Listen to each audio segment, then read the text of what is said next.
have never ordered a pre-order, got it, and then read it that same day. But I did it with this book because the first book was so good that I cried.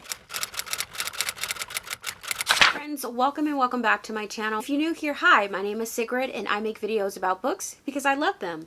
Today I'm going to be reflecting and talking about some of the worst books that I have read in the year of 2022.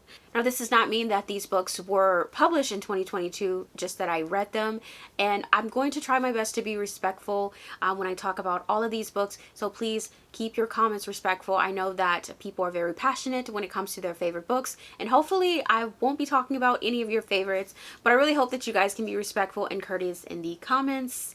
Okay. So I have a few that I want to talk about. The first one is no surprise. I've talked about this book in my one monthly wrap-up that I did last year. And this is The Reaperincarnate by C.A. Reen. I recently read 9 super dark reverse harem books for a reading vlog, and now I just feel like I am no longer as squeamish as I was before. So this book probably would not have gotten a 1 star if I read it now, but I can only reflect back on what I thought in January of 2022, and that was that this book sucks. So this book follows a woman who is on a mission to basically murder anyone who has anything to do with child sex trafficking or anything to do with molestation or children, any of that stuff, okay? So she tracks down the bad guys and get rid of them. And that was a very decent plot in this story. I loved that. It was very interesting. However, this book is 98% smut and only 2% of this plot that I loved so much. The points that I did see of her tracking down people and murdering them, the points that I wanted to see, like, they were very sparse. So, I mean, yeah, I feel like I still probably would give this 1 star because it was just not enough plot for me. It was a lot of smut, and then the thing that I had a major issue with is that we understand that she's tracking down these people. When she finds the big person that's doing the mainstream sex trafficking, she ends up having this thing. Well, she ends up fake dating him because, like, as an undercover thing to get more information, to get close to him so that she can then murder him. It was okay. I understand that you have to go undercover and do some things. Okay, I do understand that. But she shouldn't enjoy it. I don't want you to enjoy having intimate times with this guy who is a complete creep. That's where I draw the line at. Like, this guy is responsible for selling innocent children and selling women. I don't want you to be like, oh, but it's a good time, I don't mind it. I don't like that. No. And then not only that, it is a reverse harem because she is not only sleeping with the father, she is sleeping with the son and his friends, all of that. And it's some pretty dark stuff. But my skin, as I said earlier, is now tough because I have seen way more darker stuff than happened in this book. But I still give it 1 star, and I still think that it is not a good book for me. But yeah, let's move on. Next up, we have Blood Promise by Rochelle Mead. This is one of the books in the Vampire Academy series. I recently did a full vlog video where I read all of the books in the Vampire Academy series. This is the one that I like the least. I feel like it was very boring, and I also really hated the main character. She is a whiny brat, and I also did not like the little weird relationship between her and Dimitri when she's 17 and he's freaking 24. I just, no, I don't understand how so many people like that. That was odd to me. They could have just either made him younger or her older. It would not have made it that much of a difference in the story, but it would have not made it as icky to me. Okay. Next up we have Then She Was Gone by Lisa Jewell. This book was recommended to me by a friend, and I did not like that book at all. I was trying to be respectful, but I felt bored. I did not care about the characters. They felt very one-dimensional. Like, it just, I don't even care. Like, I didn't even care. It was about a woman, I think her daughter went missing. I didn't even care if she was found. I'm sorry. It was just that boring. Will not be reading anything else by Lisa Jewell. I just feel like once an author mess up so badly to the point where I was falling asleep reading this book, I don't want to try it again. So every time I see a book, or if I get a book or any of that stuff, I'm not going to read it. I'm just going to pass it on to somebody else. Okay, next up, I have a book that I am super disappointed on. I wouldn't say that it's bad, but I'm just so disappointed.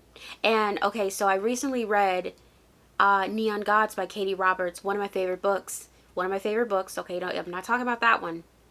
Try to go through Katie Roberts' other book and see if there's anything else that I wanted to see. So I picked up her Wicked Villains series, and the first book is Desperate Measures, and I didn't make it past the first book. Did I even I finished reading it, which was I deserve a reward for that, because that book it had no plot. It had absolutely no plot whatsoever. It was just smut. And I don't have a problem with smut, but I do need some plot to follow along, because too much smut bores me. Because it's just like you become so desensitized to it that it's just like, oh my gosh, you're doing it again? Okay. Like that's how I feel reading that story. So I actually had the entire series in paperback, all of the editions after that first book, got rid of them. Just saying. I'm not doing it. That was actually a Disney retelling of Aladdin, so it was like if Jasmine was with Jafar. I was super intrigued because I was like, oh, this is gonna be really cool. Like, it's gonna be like taboo, and I just wanted a plot with it. Like, you know, I don't have an issue with the smut. Just throw in a plot, please. And we have volume 7 of Spy Family. Now, Spy Family, I love the series. It's a manga series about a spy who, in order to complete a mission, he has to get a fake wife and a fake child so that he is like, I don't know, so that he can complete the mission. Okay, so he does that. Volume 7 was just so boring, and I feel like nothing happened. All of the other volumes I really enjoyed. My favorite was volume 5. There was a joke in there that happened that I laughed for a good 10 minutes. And I was on like FaceTime with my friends, and I just kept laughing, and it was like, Sigrid, what are you laughing about? And I'm just like, okay, you know what? Forget it. I'm going to tell you guys a joke. A little girl was having a hard time in school, right? So they brought someone over to tutor her about grammar. So they're like learning all of the stuff, and the way that it's written, it looks like they're really getting into the nitty gritty, and it looks like she's actually learning grammar, like she gets the hang of it. So the person turns to her and they were like, see, grammar can be fun. And she turns around and looked this man in his eye sockets, I kid you not, and said, what's a grammar? The way that this man reacted was so over the top. And to this day, I will literally chuckle to myself because I still remember that page. He completely lost it. He completely lost it, and it was so funny. Oh my gosh. Read volume 5, you guys. The next one is going to be a little controversy, so let's talk some smack, okay? We have You Made a Fool of Death with Your Beauty by Akwaeke Emezi. You guys, I hated this book so much. I did. I feel like not only is it problematic, but it's just, I don't like it. I don't like it. Okay, so here's my issues with it. Let me just do a summary of this, okay? This book follows a woman named Faye whose fiance or husband recently died, and she is trying to get back out there and, you know, have a love life. So she goes out to a nightclub and ends up in the bathroom with a random stranger, which, hey, I have no problem with that. That is not my issue with this book. And then she goes from that guy to his friend. Yes, she hopped from him to his friend after a little while. Have no problem with this. Do you, boo-boo? Do you? Okay, what I do have a problem with is that after she got to this guy, they start to hang out and court each other or date, what have you. And then she is an artist, and she writes and paints with pig blood, which, by the way, doesn't it smell? Doesn't it make your house smell? I don't understand. But anyways, so she is like courting this guy, and he decides that he wants to help her. He wants to put her in places where she is going to succeed. So number one, yes, get you a guy that's going to excel and put you in places and rooms that's going to excel you, okay? You need a guy like that. That's not what I have a problem with. So he does all of this, and so he's like, you know what? There is an art convention back home that I think you could be in, okay? You can come and stay at my dad's mansion, and, you know, it would be a great thing. You don't have to pay for anything. I'm going to fly you out, all of this stuff. He's such a sweet guy, right? So she gets there, and immediately we can say his dad is hot. Okay, that means nothing. There are so many hot people in the world, but you don't have to sleep with them. So she tells her friends, oh my God, his dad is hot. And her friend is like, well, just don't sleep with him. Like, it's not that hard to do. It's not hard to not sleep with someone. My bone that I will completely have to pick with this book is that they try to use the fact that her fiance dies to cover up the fact that she literally is just a selfish person. She literally, despite, like, she knows that this guy is hoping for a relationship. He's trying to do everything that he can to make sure that she succeeds in life. I am not saying that because someone is nice to you that they deserve anything from you. But what they do deserve for you to not sleep with their dad. That's freaking weird. It's so weird. And most of the time where it's like my ex-boyfriend's father, it's because the guy was a douchebag. Those books do well. I have no problem with those books. But when it's like a person who literally wasn't even a bad person at all, in the entire book, they did nothing but try to help you. And then you go and sleep with his dad. And then y'all both try to make it seem like, oh, because we lost spouses, we deserve to be together. Well, he lost his mom.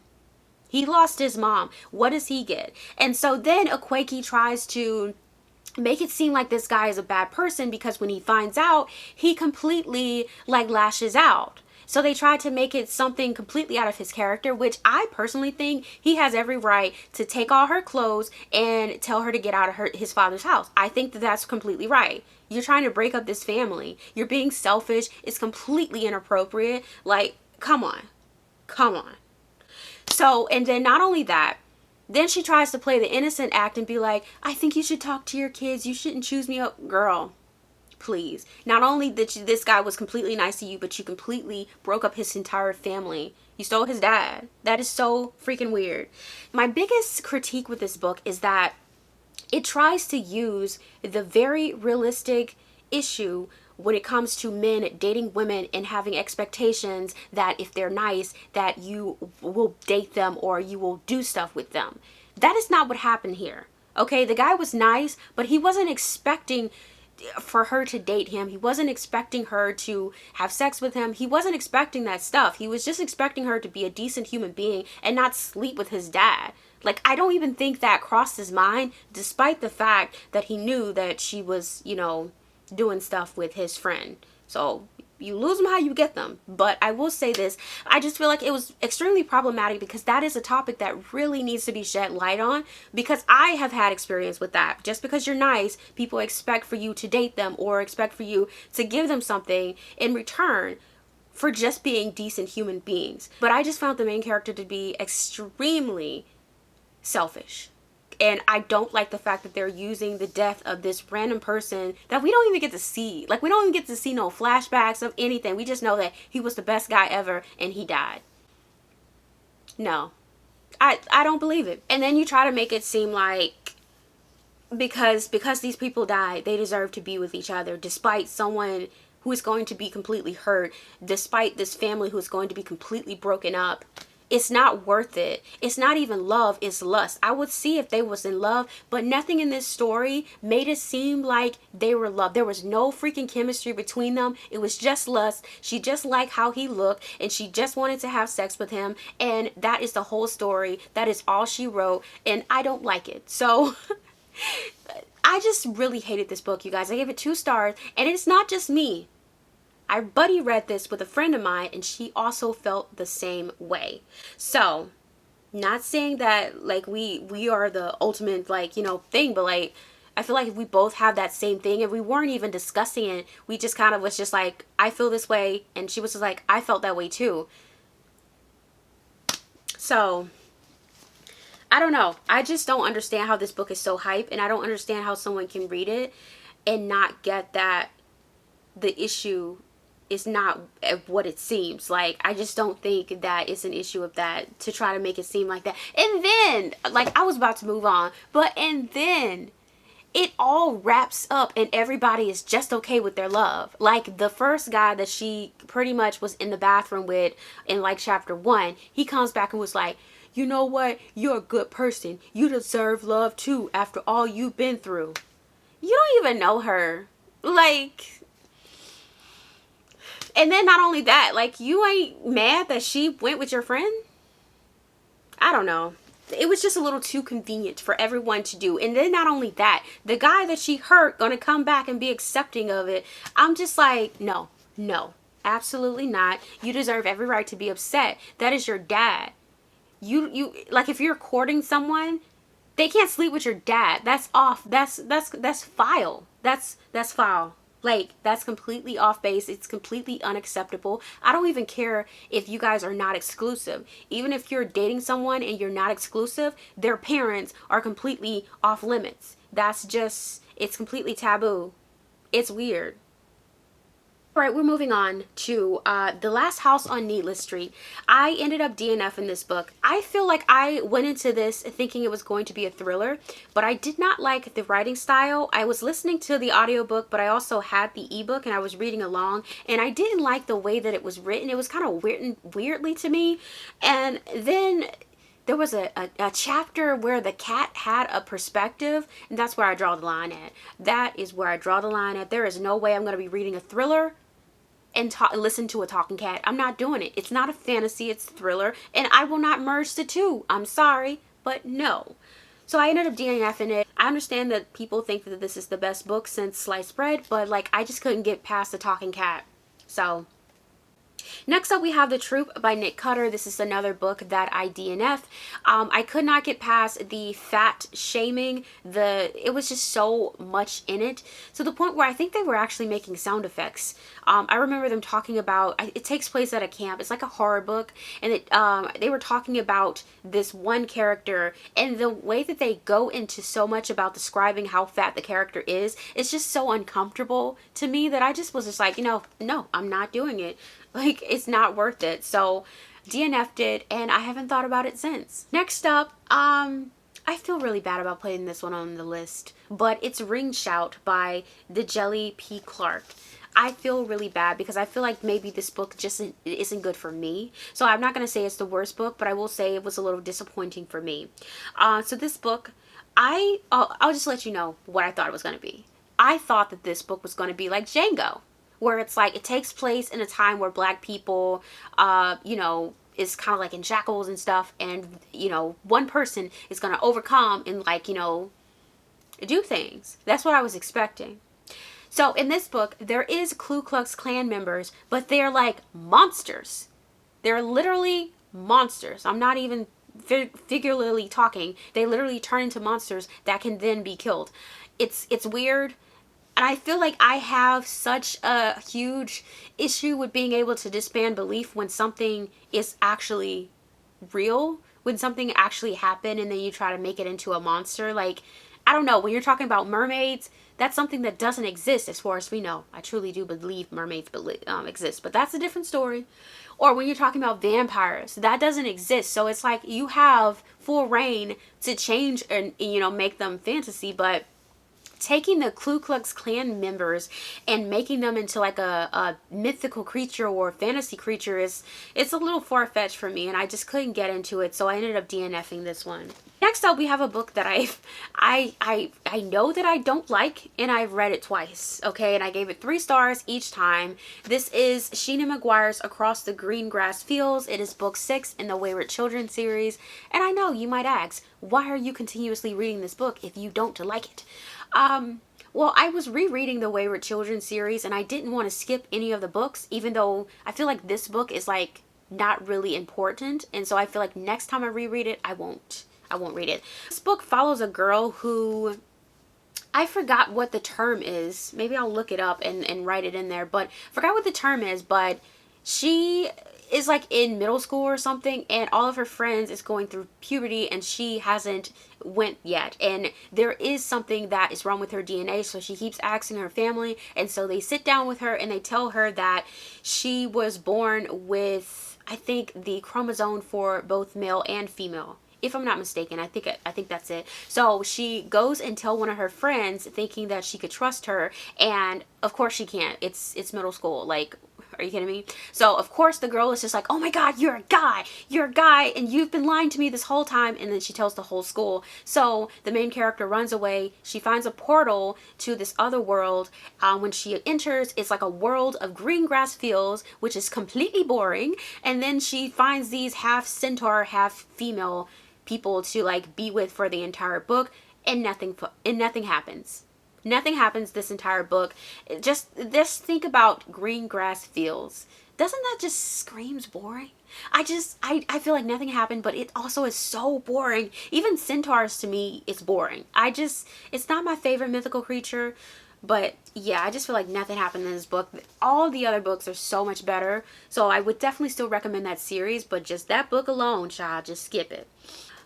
Next up, we have a book that I was buddy reading with all of my friends, and we all collectively decided to DNF. And that book is Love in Other Words by Christina Lauren. This book was so boring to me that I was literally going out of my mind. Like, I hated it so much, you guys.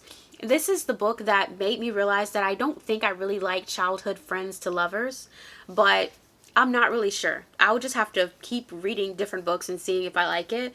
But I was just bored the whole time. I feel like nothing was happening, and I was willing to, you know, finish it if my other friends liked it, but like it was 4 of us and none of us liked that book. So I don't know. I think it might be the book.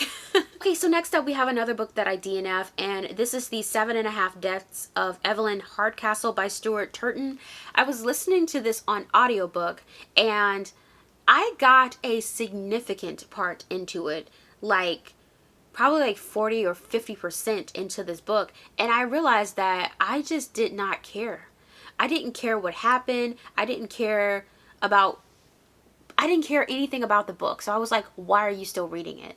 This book, I believe, if I remember correctly, it was a while ago. This book is about a woman who continuously dies, and you have to, I think each day the world resets and she dies again, and you have to figure out who is killing her. I think that's it. It was so boring. I don't know. I just couldn't get into it. I know a lot of people recommend this in their thrillers, but like I didn't like it. Okay, so next up we have the one author, the one unicorn that has made it on both lists. So that's Sophie Lark. I know I have talked so highly of this author, and I love everything that she does, but there was one book that I just could not vibe with. I just didn't get it. And I think it's because I don't think I like this particular trope. So this is book 3 in the Underworld series, and it's called Roman. Each of the books is named after the main character, and this is Sophie Lark's bully romance. I think this was like my first bully romance, and I just could not get into it. I really don't like when men are physically abusive to women, or even if it's for like a schoolgirl crush, when it's like, I'm bullying you because I like you. I can't really get into it when it's like an adult doing it. So the first thing I remember is that in high school, the guy literally poured coffee on the girl in front of like everyone because he was so upset. It was like a prestigious school that they went to, and I don't know if she was like the person that wasn't supposed to be there, and so he literally got mad and poured coffee on her.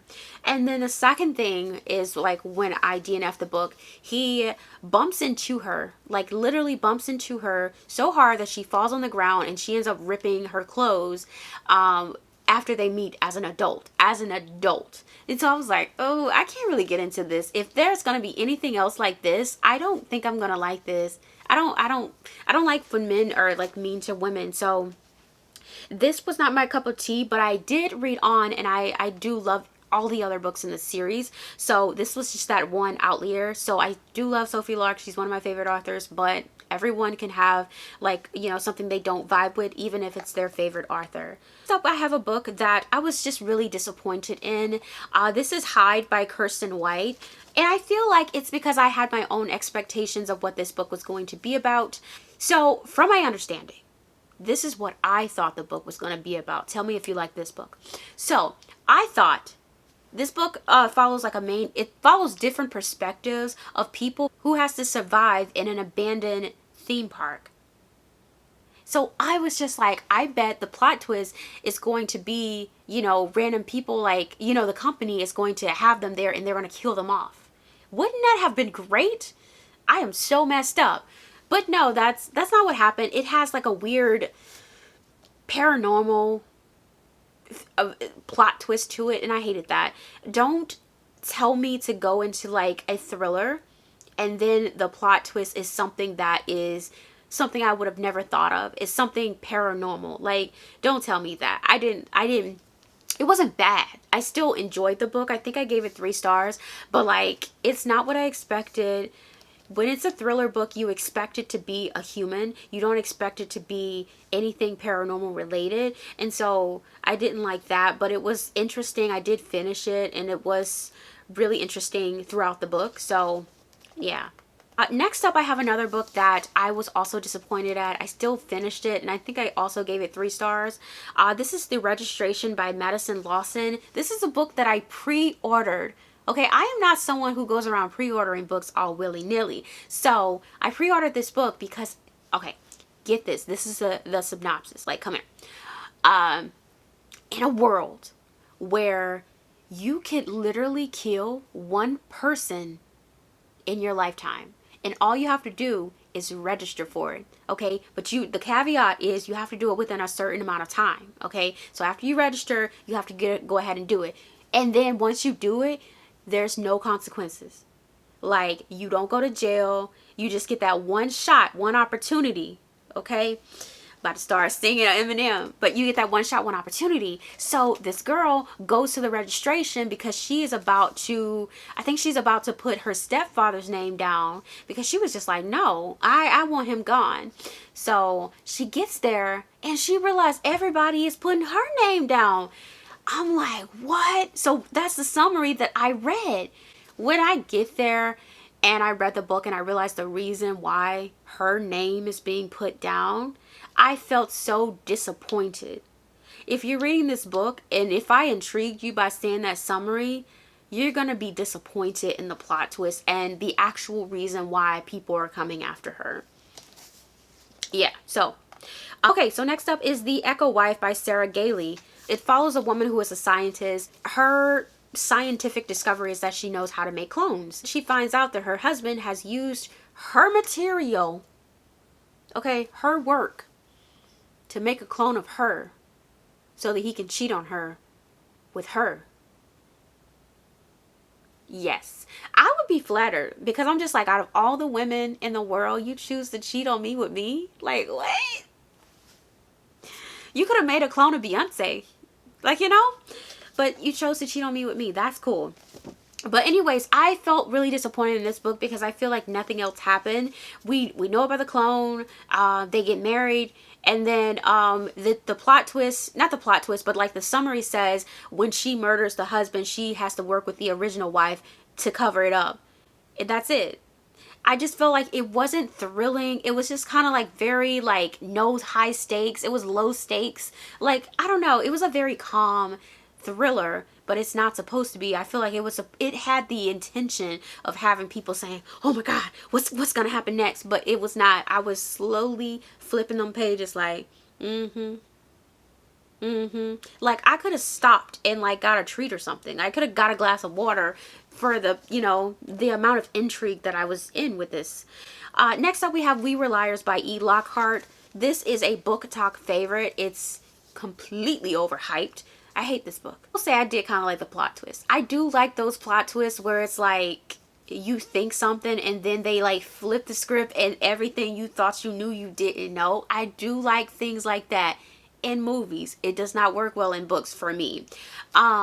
But anyways, it follows a girl who, she goes to this lake house or something every year and she has friends there. All of a sudden her friends stop talking to her. She doesn't remember what happened during the last time they met or something. And then we're like slowly throughout the book putting the pieces together, and then it is ultimately revealed. And I just don't think, number one, I don't think that the reveal was very interesting, but also there was some racist remarks by her grandfather that I felt like, I ain't like that. Yeah, I didn't like that. So one of the friends was like a minority, but I don't think he was black. I think he was another race, and she's white, of course. And then the grandfather was just like, if you date him, like, I'm gonna disown you or something. I didn't like that. So yeah. The last book that I felt like I was the most disappointed in is the book that I was the most excited to get. I read it immediately, like as soon as I have never ordered a pre-order, got it, and then read it that same day. But I did it with this book because the first book was so good that I cried. Okay, the first book was so good that I cried, and I continuously tell people to read this book. And that was The First to Die at the End by Adam Severa. I feel like there are some authors that put out a book and it is a diamond, and then everything else that they produce is a lump of coal. And I feel like Adam Severa is that person, because We Both Die at the End was up here. The First to Die at the End should not have been made, number one. Like, there was nothing more to say. I was so intrigued because I was like, I really enjoyed the story, but it would be really cool to figure out how this all started. And this is the book to let us know like how it got started. Let me tell you what this book is about. So this book takes place in a world where you can kind of predict your own death. When it's going to be the day that you die, you're going to get a text. Well, actually, in this book, you're going to get a phone call, because it's like back in the day. So you're going to get a phone call of someone calling you to tell you that, hey, you're going to die in 24 hours. Get your stuff together. Make amends. First of all, I didn't even care about the love story like that. It is another gay couple. I loved the first book and the first couple in there. I felt like there was a genuine connection, a genuine relationship. I didn't feel that in this one. So I don't know. It just didn't have the same vibes. It just didn't feel good. I didn't care for it. It was just, yeah. But I was expecting it to blow me out the water like We Both Die at the End. Like, I don't know. I don't know what else to say, but that book was a major letdown. I'm just still disappointed over that. I think I will go the rest of my life being disappointed over those books until Adam Severa disappoint me again with his next book. I do want to know, what were your worst books of 2022? So if you guys are not going to make a video, please leave what you think were the worst books that you read in 2022 in the comments. I love to watch videos like this. If you have made it, let me know and I'll go and watch it. That is everything that I have today.